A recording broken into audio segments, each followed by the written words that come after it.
Бірінші, құрылтайдағы депутат саны туралы. Бұл мәселе жұмыс тобы мүшелері арасында біраз пікірталас туғызды. Біздің түпкі мақсатымыз кәсіби әрі тиімді парламент құру. Осыны ескере келе, жұмыс тобы құрылтайда 145 депутат болу керек деп тоқтамға келді. Екінші, құрылтайға депутат болудан үміткерлерге қойылатын талаптар туралы. Осы мәселеге қатысты түрлі пікірлер айтылды. Бұлай болу заңды. Кейбірлер қазіргі талаптарды сол күйде қалдырайық, ешқандай өзгеріс енгізудің қажеті жоқ деп айтқан болатын. Енді біреулері талаптарды барынша қатаңдату қажет деп санайды. Қазіргі заң бойынша жасы 25-тен асқан азаматтарымыз мәжіліс депутаты бола алады. Сондай-ақ олар кейінгі 10 жылда еліміздің аумағында тұрақты тұруы шарт.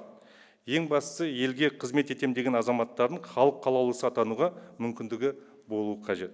Жұмыс тобы қазіргі мәжіліс депутаттарына қойылатын талаптар құрылтайға да қатысты болып, сол қалпында қалғаны жөн деген пайымға келді. Ал құрылтай депутаттарына қойылатын қосымша талаптар конституциялық заңда айқындалуы мүмкін. Үшінші, құрылтай депутаттарын сайлау жүйесі туралы. Жұмыс тобы толығымен пропорционал тәсілге көшуді бір ауыздан қолдады. Бұл мемлекет басшысы былтырғы қыркүйектегі жолдауында көтерген бастама.